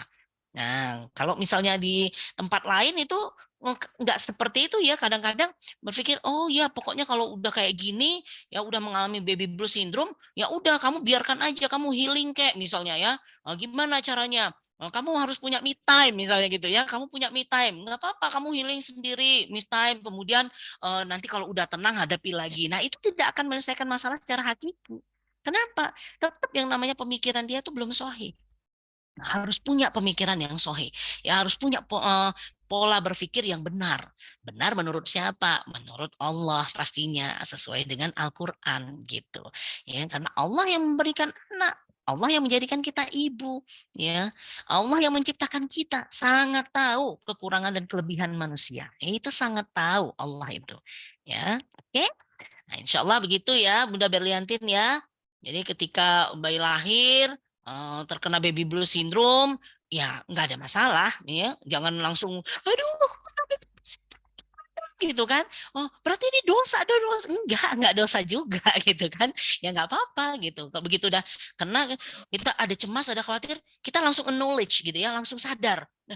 Iya nih aku nih udah kayaknya udah kena nih. Atau suami kita udah mulai, bunda kok gitu sih, tiba-tiba nangis ya. Nanti tiba-tiba terus bunda nggak tahu apa-apa tuh kayaknya mudah lupa. Kayaknya bunda kena ini deh ya, baby blues syndrome. Sudah saling mengingatkan. Ya, disinilah pentingnya kerjasama antara pasangan ya. Nah, anak itu lahir kan juga karena kerjasama kan antara suami dan istri kan. Nah, dalam membesarkannya juga sama, harus kerjasama ya. Nah, nggak bisa misalnya ya waktu waktu apa belum punya anak kerjasama akhirnya istri hamil gitu kan, setelah istri melahirkan ya udahlah itu urusanmu gitu ya, nggak bisa gitu ya. Nah bagaimana suami itu bisa benar-benar bertanggung jawab ketika anaknya sudah lahir dan dia tahu harus bersikap seperti apa terhadap istrinya yang sudah melahirkan, itu kembali lagi rujukannya Al-Quran ya. Jadi kalau suami memahami Islam ya dia paham di dalam Al-Quran harus seperti apa, insya Allah sikapnya pun benar gitu ya. Nah ya, referensinya dibenerin. Oke. Baik, terima kasih Ustazah. Berarti memang pentingnya ilmu juga Ustazah ya. Jadi Luar biasa. ya Iya, betul. kita menanggapi hal tersebut ya, biar kita mengetahui apakah kita dalam posisi yang baby blues atau tidak, itu perlu ilmu juga berarti ya Ustazah ya, Poppy ya? Betul sekali. Jadi harus ada ilmunya dan insya Allah kita udah belajar malam ini ya, Mbak Nabila ya. Insya Itu kan udah tahu nih gejala-gejalanya.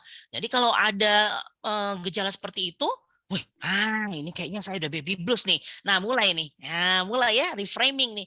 Aduh, jangan salah nih, jangan salah berpikir gitu kan.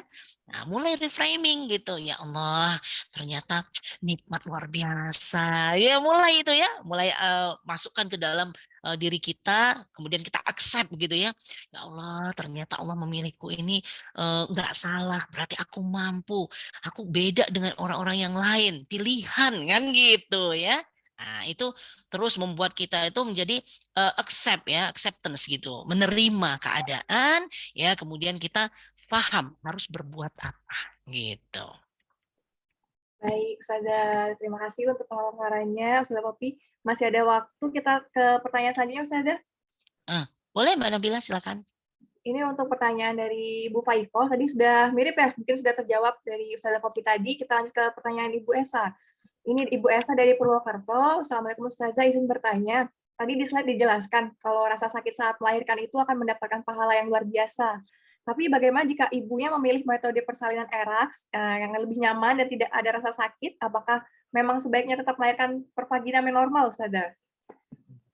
Ya, jadi ini sebenarnya motivasi ya, motivasi bagi seorang ibu sekali lagi dalam rangka reframing itu tadi ya, agar ibu ketika merasakan sakit itu dia tidak langsung apa ya, aduh sakit, oh nggak mau lagi deh, besok nggak mau lagi kan begitu ya.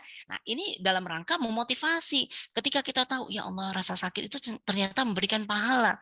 Tapi seandainya ada cara ya, cara lain yang kemudian yang itu bisa mengurangi rasa sakit, ya kemudian membuat persalinan itu jadi lebih lancar, lebih baik, it's okay, nggak ada masalah gitu. Tetap aja yang namanya pahala seorang ibu melahirkan itu luar biasa gitu ya. Meskipun kita bilang persalinan ERAX itu apa lebih nyaman, tapi kan tidak mengurangi rasa sakit, tetap ada gitu kan, tetap ada rasa sakitnya gitu. Cuma lebih nyaman lah ya, kurang gitu ya dibandingkan dengan sakit yang tanpa persalinan ERAX ini tadi, tanpa metode ERAX gitu. Gitu ya Bunda ya, nggak ada masalah gitu. Kalau misalnya mau memilih sesar gitu kan, nah, ternyata nggak bisa dengan normal, kenapa gitu. Oh ternyata contoh seperti anak saya yang keempat itu, katanya dokter dia badannya besar dan lahirnya itu kan 4,6 kilo gitu ya. Jadi kalau laki-laki itu lebih kepada ini bahunya kan lebih lebar. Nah khawatir nih panggulnya nanti sempit, kemudian akan apa berpengaruh pada proses persalinan. Nah, akhirnya waktu 1, 2, 3 itu saya udah normal, mau nggak mau ya udahlah nggak apa-apa sesar. Nah apakah terus kita jadi berdosa ataukah kita tidak mendapat pahala yang sama dengan yang melahirkan normal? Enggak juga ya, tetap ada pahalanya, dan pahala di sisi Allah itu insya Allah sudah Allah ini ya hitung-hitung ya sesuai dengan kadarnya kita, kadar perjuangan kita ya, insya Allah ada pahalanya Bunda Esa ya. Ini Bunda Esa putra keberapa? Apakah Ada sedang Bunda hamil Esa? juga? Boleh on mic, Bunda Esa? Sedang merencanakan persalinan ini?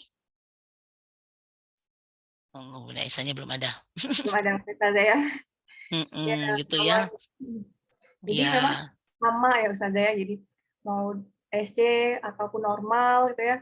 Karena kan Insya mungkin Allah. ada kondisi-kondisi yang memang secara medis tidak memungkinkan untuk normal dan ya ibunda ini nggak bisa memilih gitu mau mau Betul, normal atau SC mungkin mungkin kalau betul. misalnya dia normal ada komplikasinya ya, jadi insya Allah sama gitu ya, insya Allah wallahu alam bisawab terkait dengan pahalanya ya Ustazah ya. Betul, betul, betul, betul.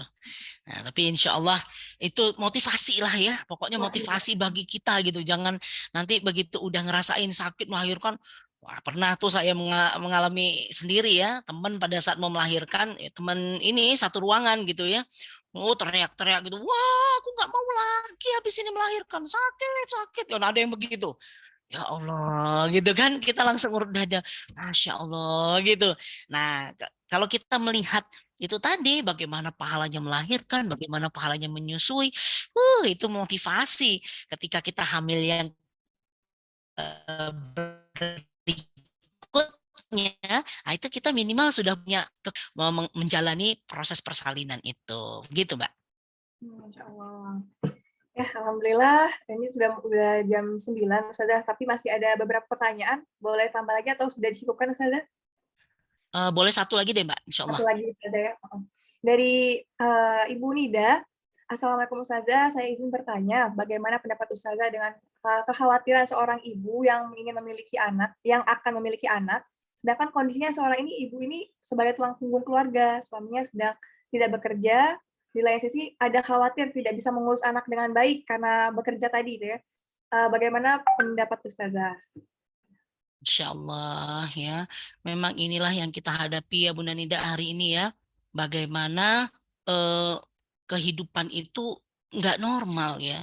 Jadi ibaratnya kita ini Muslim ya, tapi tidak hidup di dalam sistem kehidupan Islam ya. Seolah-olah kita ini makhluk darat hidup di air gitu, megap-megap gitu ya. Kalau SpongeBob lain lagi ya, bisa dia yang hidup di air gitu kan. Nah, tapi kalau kita seperti makhluk darat hidup di air, kenapa? Karena memang ini bukan tobiinya kita gitu loh, bukan habitatnya kita hari ini. Ya, di mana sistem kehidupan hari ini tuh adalah sekuler kapitalis yang menjauhkan ya kehidupan dari agama gitu. Ya, kita Islam tapi sistem kehidupan kita tuh nggak Islami sama sekali gitu kan. Semuanya kapitalis, serba materi. Nah, sehingga kita bisa lihat sendiri bagaimana kesempatan oleh seorang suami untuk mendapatkan pekerjaan yang layak sehingga bisa menafkahi keluarganya itu tertutup ya. Sementara dibuka lebar-lebar untuk perempuan. Ya, ini feminisme seperti yang saya bilang tadi ya. Oh, jadi pemikiran-pemikiran rusak itu tadi liberalisme, kapitalisme, feminisme ini sedang menjangkiti para muslimah khususnya ibu gitu. Ya, ini sistem Bunda Nida ya, ini sistem gitu. Makanya kita itu jangan pernah lelah untuk berdakwah agar semakin banyak orang yang faham Islam ya, faham Islam kemudian mereka mau berjuang untuk apa? Untuk Islam itu ditegakkan dalam sistem kehidupan. Ya tidak seperti hari ini gitu. Nah, jadi kalau misalnya ada khawatiran seorang ibu untuk memiliki anak, ya itu wajar sebenarnya di hari ini, kondisi hari ini ya, wajar. Tetapi sekali lagi, kewajaran itu nggak bisa kita biarkan gitu ya. Kita biar ya kan wajar aku punya pemikiran begitu. Ya nggak apa-apa, ya udah nggak usah punya anak, child free aja. Nah, salah juga ya, nggak boleh seperti itu. Nah, itu pemikiran yang salah, pemikiran yang rusak. Ya, kita ikut pemikiran yang rusak. Kalau kita punya khawatiran itu wajar, manusiawi. Nah, tapi sekali lagi reframing, referensi kita Al-Qur'an. Apa kata Al-Qur'an? Al-Quran sudah Allah sudah menetapkan bahwa setiap yang bernyawa itu pasti ada rizkinya, Bunda. Percayalah ya, pasti ada rizkinya. Dan orang yang bertakwa, taat ya, mengikuti syariat Allah, sami'na wa ata'na, itu akan Allah beri rizki dan jalan keluar dari masalah hidupnya dari segala arah yang tidak dia sangka-sangka. Nah, ini harus ada proses keimanan. Ya, harus ada proses keimanan dan akidah yang kokoh. Bagaimana kita punya keimanan yang kokoh, akidah yang soheh? Nah, sekali lagi dengan mengkaji, ya, mengkaji Islam, bukan sekedar mengkaji fikih ya, Bunda, bukan, tapi mengkaji ideologis begitu. Karena ketika kita mengkaji ideologis, maka pemikiran-pemikiran Islam itu akan menancap dalam pemikiran dan hati kita. Nah, orang yang ideologis itu, ya seperti kata Ustadz Felix Siau nih, ya orang yang ideologis itu, ketika pemikiran-pemikiran itu Islam itu sudah mentajasat, sudah mentabaluar, ya, sudah mengkristal di dalam dirinya, maka dia itu tidak akan pernah diam untuk tidak bertingkah laku sesuai dengan apa yang dia yakini, sesuai dengan apa ideologi yang dia yakini itu. Nah, ketika ideologi Islam yang masuk ke pemikirannya, maka lakunya pun seperti itu, gitu loh. Dia tidak akan melenceng, nggak akan misalnya, aduh, nih gimana dong, ntar kalau nggak riba aku nggak bisa makan, ntar aku nggak bisa punya motor, udahlah riba aja Allah kan maha tahu. Nggak begitu, dia akan tetap kekeh gitu loh ya, memegang keyakinannya bahwa riba itu haram dan dia tidak akan melakukan itu, tapi dia yakin Allah itu maha pemberi rezeki. Ya, Allah maha kaya dan Allah akan mengkayakan siapapun yang Allah kehendaki. Nah itu, maka pastikan diri kita itu tetap dalam ketaatan, Bunda. Ya, tetap dalam ketaatan. Itu saja. Ya, tetap dalam ketaatan, khawatir itu pasti, tapi solusi dari kekhawatiran kita bukan justru menyalahi syariat, bukan ya. Tetap dalam ketaatan, terus ikut syariat gitu ya. Syariat bilang ini haram, jangan lakukan. Syariat bilang ini halal, nah baru kita lakukan. Nah, jadi suami itu akan tahu juga. Ya, misalnya baru kena PHK, tapi suami tahu apa sebagai kawam itu dia harus apa. Nah, itu yang terus dia lakukan, dia terus berikhtiar ya sebagai kawam, ya sebagai pengurus kepala rumah tangga begitu. Ya, sebagai kepala rumah tangga. Kalaupun hari ini Bu Nida sebagai tulang punggung keluarga, ya, tapi insya Allah dengan ketaatan, keyakinan itu tadi nanti Allah akan mengubah keadaannya. Insya Allah. Mudah-mudahan ya Bu Nida ya, kita doa sama-sama Maka kekhawatiran itu wajar, tapi solusinya tidak dengan menyalahi syariat, tidak ya. Tetap dalam ketaatan, koridor syariat gitu. Masya Allah. Jazakillah khairan kasiron, Ustazah Popi untuk jawabannya. Wa Jadi iyaki, memang Mbak Nabila. tetap harus berada dalam koridor syariat ya Ustazah ya. Walaupun Betul sekali. kondisinya memang ya qadarullah harus bekerja. Tapi apakah ada tips Ustazah bagaimana menyeimbangkan peran tersebut? Harus bekerja tapi harus ingin maksimal, ingin merawat sang buah hati Ustazah. Apakah ada Betul. tipsnya Ustazah? Masya Allah. Ini saya itu ya, kalau di hari ini tuh saya tuh betul-betul ini angkat jempol lah ya, tuh thumbs up ya buat ibu-ibu yang memang betul-betul bisa dia bekerja maksimal, mengurus anaknya juga maksimal sesuai dengan syariat. Itu luar biasa. Karena sekali lagi kita tidak berada dalam habitat kita ya. Kita seorang muslim, seharusnya seorang ibu itu adalah warabatul bait ya. Dia adalah pengurus rumah tangganya. Ya, dia adalah madrasatul ula. Fokus untuk itu, pencetak generasi. Tapi hari ini nggak bisa. Kenapa? Sistem kehidupan kita ini kapitalisme ya, sahabat-sahabat sekalian, bukan sistem Islam. Nah, makanya yuk kita pahami Islam kita secara sempurna, kemudian jangan pernah lelah untuk berdakwah. Ya, sampaikan. Ya, itu persis seperti thariqahnya Rasulullah. Gimana sih Rasulullah? Hanya berdakwah kan? Berdakwah di Mekah, kemudian begitu hijrah di Madinah, ya, ketika orang Madinah itu semua sudah mendapatkan dakwah tentang Islam, mereka rela untuk dipimpin dengan Islam, ya, dipimpin dengan sistem Islam, maka Rasulullah berhijrahlah ke Madinah dan didirikanlah daulah Islam di sana.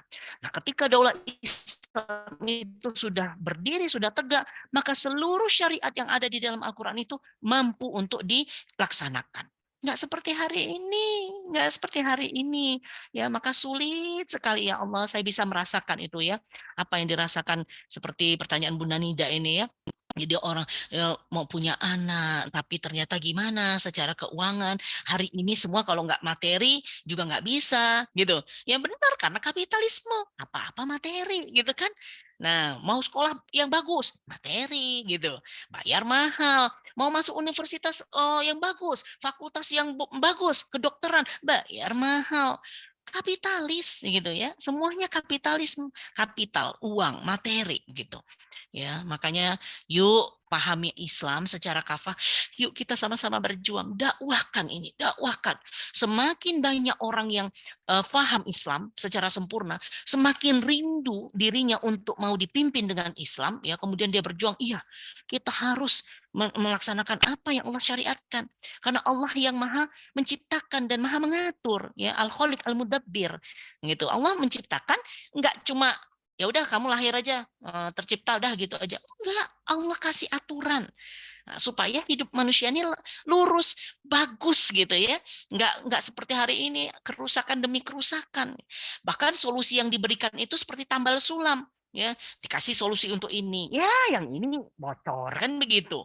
Nah, solusi hari ini tuh enggak hakiki, solusi hakiki hanya solusi Islam gitu ya. Insya Allah ya, semangat berdakwah, semangat berdakwah. Jadi ilmu yang hari ini kita dapatkan sebarkan seluas-luasnya ya, Insya Allah. Masya Allah, vibes-nya makin positif nih Ustazah Popi.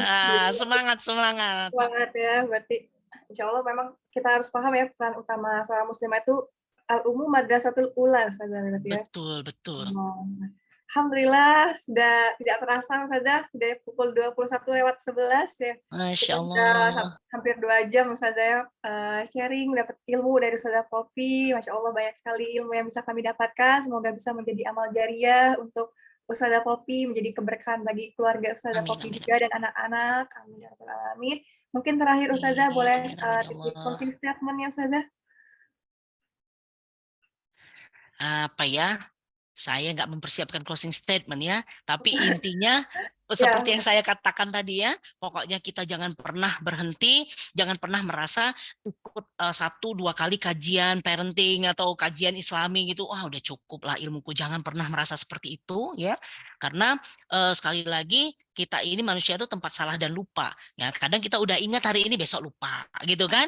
Nah, sekarang hari ini udah bener nih, besok salah gitu. Nah maka teruslah kita belajar, jangan pernah berhenti ya, karena sekali lagi memang menuntut ilmu itu adalah faridah ya, wajib bagi setiap muslim. Nah, teruslah menuntut ilmu sahabat-sahabat sekalian ya, mau dia ini sudah jadi ibu, belum jadi ibu ya, masih jomblo begitu, atau bahkan anaknya sudah besar-besar mau punya cucu, itu nggak ada istilah sudah saya sudah cukup ilmunya, tidak. Ya, kemudian jangan pernah kita lepas dari syariat. Ya, terus pegang namanya syariat itu, jadikanlah syariat itu sebagai landasan dalam setiap amalan kita, berpikir maupun bertingkah laku. Itu Mbak Nabila. Ya, Ustazah, alhamdulillahirrahmanirrahim. Kita rekam dengan baik closing statement, nasihat-nasihat dari Ustazah Poppy malam hari ini ya teman-teman. Apa yang bisa diamalkan, mari kita amalkan ya. Dan jangan lupa tadi apa yang baik-baik bisa kita sebarkan juga kepada teman-teman, keluarga kita sekalian ya. Semoga bisa menjadi amal jariah bagi Ustazah Poppy dan juga kita semua yang Amin. membagikan ilmu-ilmu pada malam hari ini ya. Amin, amin. Alhamdulillahirrahmanirrahim. Mungkin kita cukupkan terlebih dahulu, Ustazah dan juga teman-teman PDMed untuk webinar kita pada malam hari ini. Jazakumullah khairan kasiron atas kehadirannya. Terima kasih kepada Ustazah Poppy atas waktu yang sudah Sama-sama. diluangkan untuk Pedicare ya, untuk mengisi pada malam hari ini Ustazah. Jazakallah khairan kasiron. Kami tutup dengan mengucapkan lafaz hamdalah. Alhamdulillahirabbil alamin. Saya selaku moderator mohon maaf jika terdapat kesalahan, kekurangan ataupun kehilafan selama membersamai teman-teman di webinar malam hari ini. Kepada Allah saya mohon ampun. Kita tutup dengan doa kafaratul majelis. Subhanakallahumma bihamdika asyhadu an la ilaha illa anta astaghfiruka wa atubu ilaik. Terakhir saya dari moderator mohon izin untuk mengingatkan pada teman-teman PDMed, silakan untuk menuliskan insight-insight-nya ya pada malam hari ini. Mungkin masih banyak sekali insight yang bisa kita bagikan kepada orang lain ya. Nanti insya Allah insight yang baik akan mendapatkan hadiah dari Pedicare ya. Mungkin kita tutup. Wabillahi taufiq wal hidayah. Wassalamualaikum warahmatullahi wabarakatuh. Waalaikumsalam warahmatullahi wabarakatuh. Terima kasih semuanya. Maaf lahir batin. Izin Ya, pamit. terima kasih.